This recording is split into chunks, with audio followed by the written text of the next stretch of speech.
ter times muito piores do que o que ele ostenta nesse momento. Tudo bem, Zé. Boa tarde para você, Elano, Eric, todo mundo ligado com a gente na seleção. Assim, confesso que eu fiquei meio perplexo.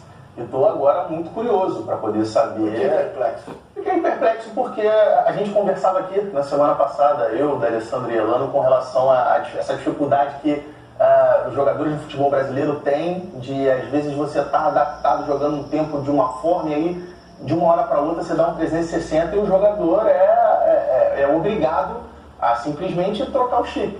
Você passou, no caso do Fluminense, os jogadores passaram ali 2 anos atuando de uma maneira, com os movimentos, com ideias de uma forma, e agora simplesmente tem que tirar o chip e colocar outro chip. Só que são seres humanos, né? O futebol, o atleta, ele não funciona assim. E quando eu digo que eu fiquei muito surpreso é porque, assim, eu imaginava que o Fluminense tivesse, em termos de organização do trabalho, tomando um rumo para a criação de um modelo que não fosse inicialmente dependente do Diniz. São ciclos. Poderia acontecer como aconteceu do Diniz sair do Fluminense, mas eu imaginava que o Fluminense tivesse, através do sucesso que teve no trabalho do Diniz, buscado um modelo de um time que tivesse um DNA ofensivo, jogando sempre para frente. Então eu imaginava que o Fluminense fosse no mercado atrás de um treinador que, é óbvio, igual ao Diniz não vai ter. Um treinador que pensa o futebol da maneira do Diniz aqui no futebol brasileiro é muito difícil, até no mundo é difícil você encontrar. E aí não estou entrando aqui no mérito de certo e errado, só que é uma maneira muito particular. Mas acho que daria para o Fluminense buscar alguém que pelo menos conversasse um pouco de acordo com características de manutenção de posse de bola, de um jogo mais apoiado, de um jogo de um time que tentasse um pouco mais a imposição. E o que a gente viu dos nomes que o Fluminense buscou é absolutamente o contrário. E o nome do Mano, e aí não estou aqui dizendo que vai dar certo ou que vai dar errado, mas é curioso porque se a gente olhar os últimos trabalhos do Mano, normalmente é de um time que é um pouco mais reativo, de um time primeiro mais voltado para a defesa, que fica menos com a posse de bola. Só que quando a gente olha para o elenco do Fluminense, a característica e principalmente a questão da idade e a condição física dos jogadores do Fluminense, é um time que, se você ficar todo jogo com 40% de posse de bola correndo atrás do adversário, assim, eu tenho dúvidas se aguenta fisicamente a intensidade de um jogo de elite aqui no futebol brasileiro.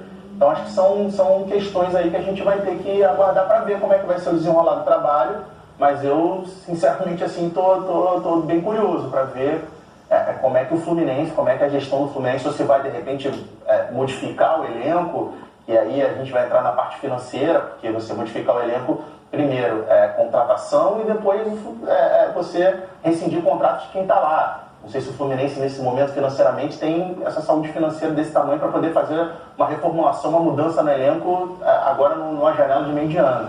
São questões aí que a gente vai ter que aguardar para ver. O GE informa que era um desejo do Fluminense, né? Nesse caso, não dá nem para falar de falta de planejamento. Como é que você faz trocar um treinador por outro tão diferente? Que era um desejo do clube trazer alguém para mudar a ideia de jogo, embora, como destacou o Pedro, com um elenco formado pelo antecessor, formado para jogar com a ideia de jogo do antecessor. Já trouxe a informação que 3 nomes estavam na pauta: o Cuca, que não quis, o Oder Helman e o Mano Menezes, com quem, segundo o GE, o Fluminense está se acertando. Eric Faria, boa tarde, bem-vindo à Seleção. Olá, Zé, boa tarde, Elano, Pedrão, boa tarde para todo mundo que está acompanhando a Seleção. Enquanto o Pedrão estava falando, estava dando uma apurada também, porque antes do programa a gente estava comentando que o Mano Menezes vai voltar a trabalhar com o Fred. E o Fred, na época, jogador, centroavante da Seleção, que o Elano também fazia parte. O Mano era o técnico da Seleção e eles tiveram rusgas depois, né? O Mano tirou o Fred, barrou o Fred numa época da Seleção, usou o Neymar como falso 9, o Kaká como falso 9. E a Ruda se estendeu, nos clubes, depois do Cruzeiro também e tal. E que eles tiveram uma conversa bem honesta nesse acerto do Mano com o Fluminense. Foi uma conversa cara a cara, assim, que o Fred disse para o Mano, que hoje, mais maduro, entendia as medidas que o Mano tomou naquela época e tal. Então foi uma conversa bacana, que eles apararam, e tinha alguma aresta para aparar, foi aparada, enfim. A coisa está bem pavimentada para esse trabalho. Não vai ser isso que vai, eventualmente, dar qualquer tipo de problema. Porque ele agora é dirigente, exatamente. A vida dele de jogador pouco importa agora para contratar. Foi importante essa conversa também, e houve essa conversa, assim, o Mano conversou bastante com o Fred, antes de dizer se sim, a gente pode falar já, né? Então, assim, pelo menos nesse ponto, conta zerada e caminho aberto para o Mano desenvolver um bom trabalho no Fluminense que está precisando. O Fluminense busca um remédio amargo por uma situação atípica. O Fluminense tem a pior campanha da sua história nos pontos corridos. O Fluminense já teve times muito piores do que o que ele ostenta nesse momento.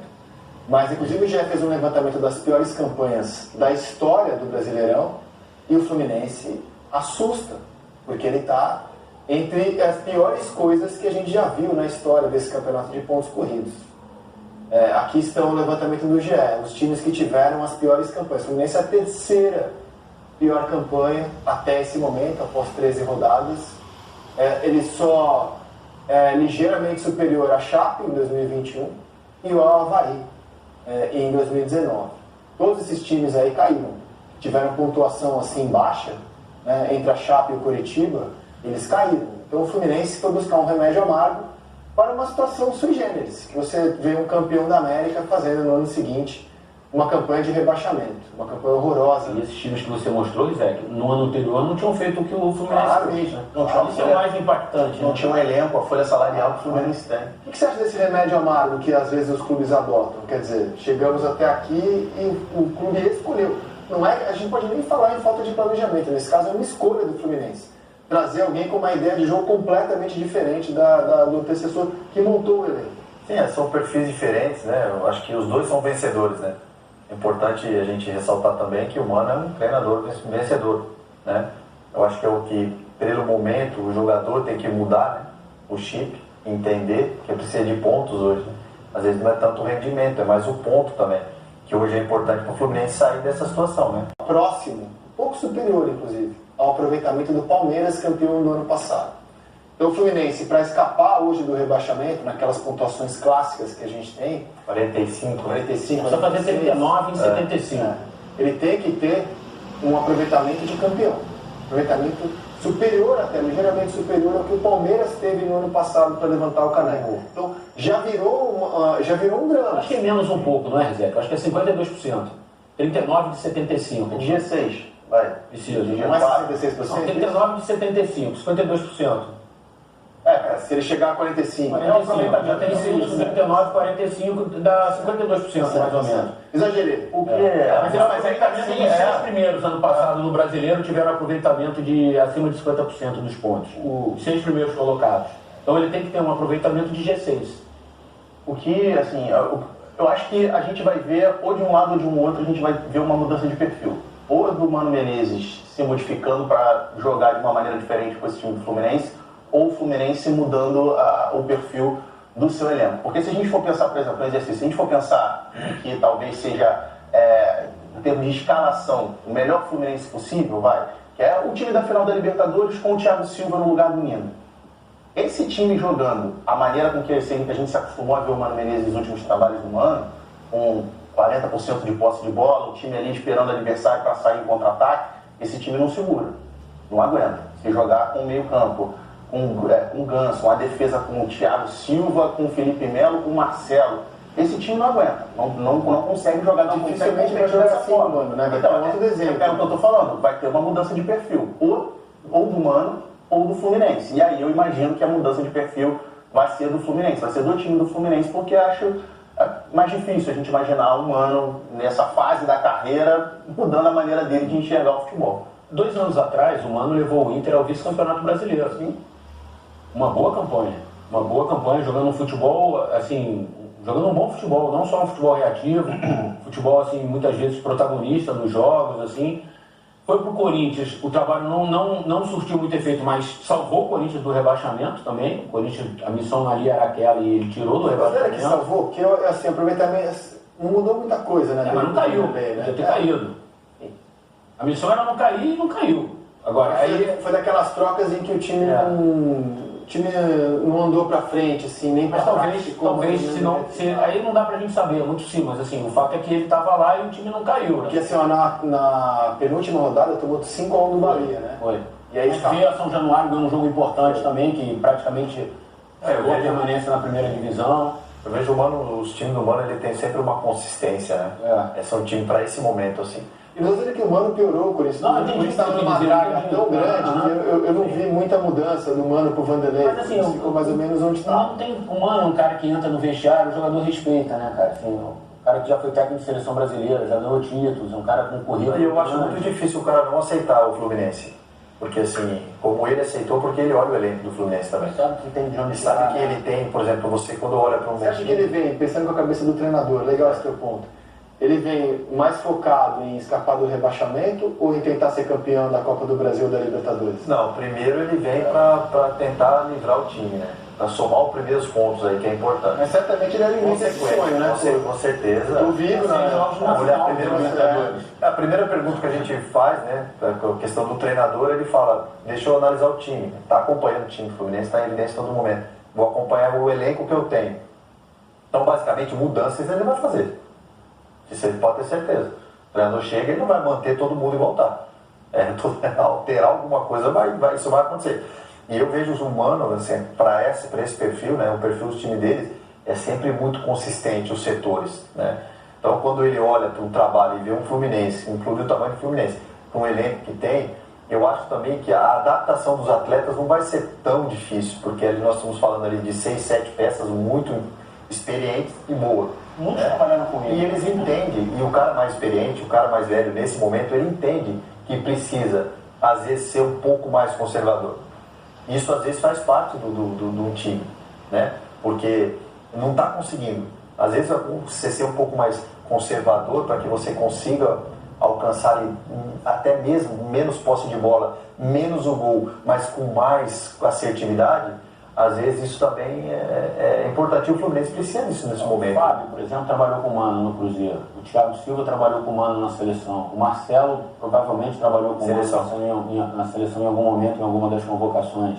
Ganso na seleção. Ganso na seleção. Felipe Melo no Palmeiras, acho que trabalhou também. Em breve enfim, vai pensando aí mais alguns jogadores experientes que o Fluminense tem. Então, assim, o Mano, ele está chegando para trabalhar pela segunda vez no futebol carioca, mas num vestiário que ele tem conhecimento, com muitos caras experientes, um vestiário vencedor como ele. Sim.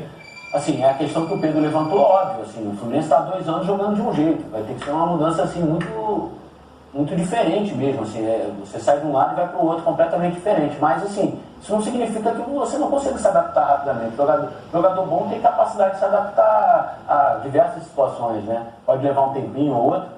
Mas, assim, eu acho que o Fluminense, estou falando antes, posso errar, mas eu acho que o Fluminense fez uma escolha correta para esse momento, Zé.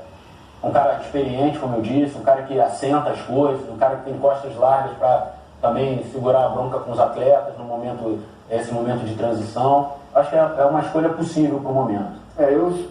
Bom, vamos lá, deixa eu dar minha opinião também. Primeiramente, eu acho que não deveria ter se demitido o Diniz.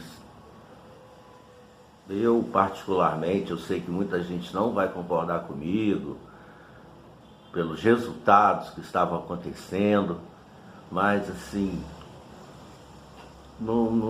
a princípio não seria muito favorável da demissão do Diniz, não. Mas entendo, procuro entender por questões de resultado, né? Eu já trabalhei no futebol, no Fluminense, eu sei como é que as coisas funcionam. Quando o resultado não vem, quando existem derrotas em sequência, normalmente se troca o treinador, né? Como não pode se trocar um time inteiro e alguma coisa tem que ser feita, se troca o treinador, enfim. Segunda coisa, muita gente falando sobre as opções que o Fluminense teria aí para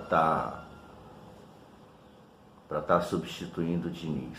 Não existem hoje no mercado opções assim tão, digamos, variadas, para poder ter uma escolha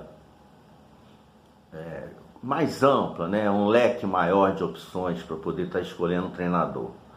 Se tentou aí o Cuca e, sinceramente, no estilo de jogo não vejo muita diferença do Cuca pro Mano Menezes. São, assim, claro que não são treinadores iguais, com a mesma filosofia, mas filosofias parecidas, né? Não venham me dizer também que o Cuca é aquele cara que bota o time para jogar para frente como o Diniz fazia, um time de toque de bola, porque não é. É um estilo de futebol mais pragmático, tanto de um quanto de outro. Técnico estrangeiro, o Mário Bittencourt já falou que não tem nada contra, mas não é a primeira opção dele, então não adiantaria nem a gente estar pensando nisso. E Odair Hellmann, a gente já conhece, né? Aquele futebol reativo, né? Que a princípio parece muito defensivo, mas por ser bem estruturado defensivamente acaba tendo algum sucesso também na parte ofensiva. Não seria nenhuma revolução, assim, seria revolução em relação ao Diniz, mas não seria nenhuma revolução assim a ponto de nos empolgar. E dentre as opções que tem por aí, foi escolhido o Mano Menezes. Eu sei que tem muita gente que não concorda, eu também tenho minhas dúvidas, né? Porque ele é aquele treinador, embora de sucesso, conhecido, já treinou a seleção brasileira, ele tem altos e baixos na carreira. E espero que esse momento no Fluminense seja um momento de alta, né? Que ele consiga acertar aí o time, né? Porque elenco tem, como falaram aí, o Fluminense tem elenco, tem jogadores aí que bem orientados, bem preparados, com uma filosofia mais consistente. Eles têm experiência, tarimba de futebol para estarem absorvendo mudanças assim, sem muita demora. Enfim, o que a gente tem que fazer agora é torcer muito, né, orar, pedir a Deus, principalmente, para que dê certo. Eu não sou muito de ficar falando em sorte, porque acho que sorte não existe. Existe trabalho, competência e bênção de Deus. Bom, enfim, boa sorte aí, mano, que dê tudo certo e vamos em frente, né? E como não poderia deixar de ser, a gente tem que sempre finalizar com vitória Fluminense,